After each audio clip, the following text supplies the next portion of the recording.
तो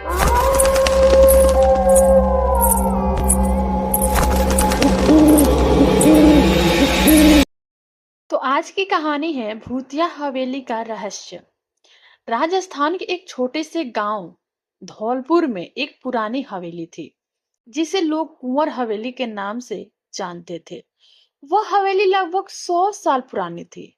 दिन के उजाले में वह सामान्य लगती थी, लेकिन रात होते ही वहां अजीब अजीब आवाजें सुनाई देती थी, जैसे किसी के चलने की, फुसफुसाने की, या कभी कभी किसी के रोने की।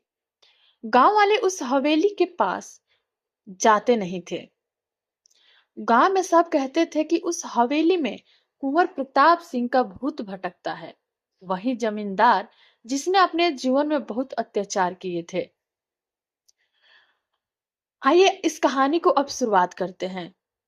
एक रवि नाम का लड़का जो शहर से पत्रकारिता की पढ़ाई करके लौटा था, अपने गांव आया। उसने सुना कि हवेली के भूत के कारण गांव के लोग अब वहां से गुजरते भी नहीं है। रवि को ऐसी बातों पर विश्वास नहीं होता था। उसने तय किया कि आज वह इस सच्चाई का पता लगाकर ही रहेगा और हवेली का रहस्य सबके सामने लाकर ही मानेगा। उसकी माँ ने बहुत मना किया, बेटा वहां मत जाना, वहां रात को कुछ ठीक नहीं लगता। लेकिन रवि ने हंसते हुए कहा, माँ अब भूत प्रेत का जमाना नहीं रहा, सब अंधविश्वास है। आइए अब कहानी को आगे बढ़ाते हुए इस घटना की पहली रात को जानते हैं। रात के 10 बजे रवि टर्च, कैमरा और रिकॉर्डर लेकर हवेली पहुंचा। हवेली के टूटे हुए दरवाजे चरमराकर खुले, जैसे किसी ने उसे अंदर आने से मना किया हो। अंदर धूल, मकड़ी के जाले और पुराने फर्नीचर के टुकड़े बिखरे पड़े थे। रवि ने टर्च की रोशनी इधर उधर घुमाई। दीवारों पर पुराने चित्र लगे थे।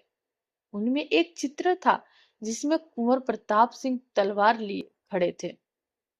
उनकी आंखों में एक अजीब सी चमक थी, जो रोशनी पड़ते ही मानो रवि को घूर रही हो।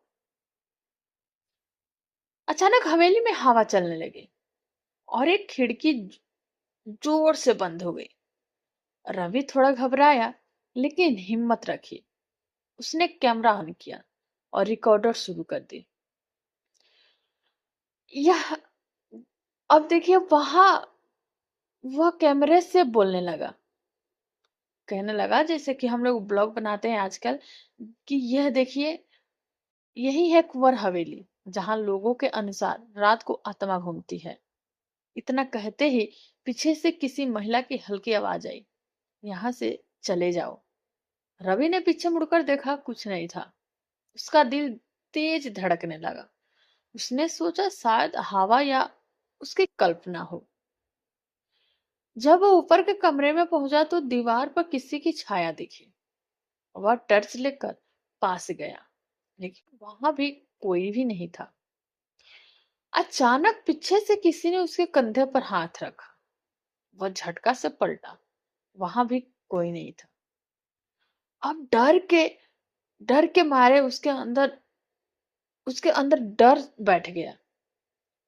फिर भी उसने अपने डर को दबाकर कहा, जो भी है सामने आओ। तभी कमरे की बत्ती अपने आप जल उठी और सामने कुंवर प्रताप सिंह की वही तस्वीर जमीन पर गिरी पड़ी थी, जिस तस्वीर शीशे में दरारें पड़ चुकी थी। रवि ने झुककर तस्वीर उठाई तो उससे तस्वीर के पीछे कुछ लिखा मिला, सत्य को उजागर करो तभी मुक्ति मिलेगी। रवि ने तस्वीर के पीछे के लकड़ी के फ्रेम को थोड़ा हटाया तो एक पुराना कागज निकला। वह किसी डायरी का पन्ना था। आइए अब डायरी का रहस्य बताते हैं। उस पन्ने पर लिखा था, मैं राधा कुंवर प्रताप की पत्नी, उन्होंने मेरी हत्या कर दी। मैं निर्दोष थी। मेरी आत्मा इस हवेली में बंद है। जब तक सच सामने नहीं आता, तब तक मैं ऐसे ही इस हवेली में भटकती रहूंगी। रवि के रोंगटे खड़े हो गए। उसने साझा उसने समझा कि शायद हवेली में कुंवर प्रताप का नहीं बल्कि राधा की आत्मा भटकती है, जो न्याय चाहती है। उसी समय अचानक कमरा ठंडा हो गया। दीवारों से हवा सी फुहारे आने लगे। दरवाजा अपने आप बंद हो गया और फिर वही महिला की स्वर, सत्य बताओ, सत्य। रवि ने कांपते हुए कहा, मैं तुम्हारा सच दुनिया के सामने लाऊंगा। तभी टर्च बुझ गई। पूरा कमरा अंधेरे में डूब गया। एक सफेद परछाई उसके सामने प्रकट हुई। एक औरत सफेद साड़ी में, चेहरे पे दर्द भरा भाव। वह बोली, मुझे न्याय चाहिए, मैं निर्दोष थी। रवि ने कहा, मैं सबको बताऊंगा कि तुम्हारे साथ क्या हुआ।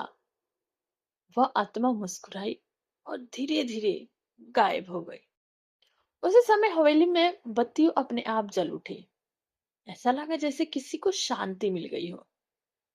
अब आइए अगली सुबह जब रवि गांव लौटा, सबने पूछा, क्या तूने भूत देखा। रवि ने कहा, हाँ, लेकिन वह डरावना नहीं था, बस दुखी था। उसने गांव के बुजुर्गों से पूछताछ की। उन्हें याद आया कि कुंवर प्रताप अपनी पत्नी की हत्या का आरोप लगा था, लेकिन सबूत ना मिलने के कारण मामला दब गया। रवि ने उस डायरी के पन्ने को सबके सामने रखा और एक अखबार में पूरी कहानी प्रकाशित की। धीरे धीरे हवेली का डर खत्म होने लगा। लोग वहां पूजा करने लगे और कहा जाता है कि उस दिन के बाद वहां कोई अजीब आवाज नहीं सुनाई दी। कुछ महीनों बाद रवि फिर हवेली में गया। इस बार हवेली में सन्नाटा था, लेकिन दीवार पर लटकी वही तस्वीर अब नई लग रही थी।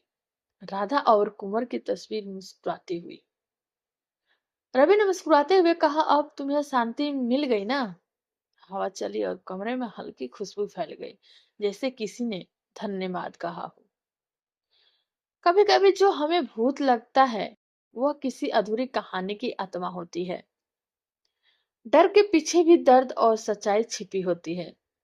जब सत्य को उजागर कर दिया जाए तो हर आत्मा को शांति मिलती है। तो इस कहानी से हमें यही सीख मिलती है कि जो कभी कभी डरावनी लगती है वो असल में होती नहीं है।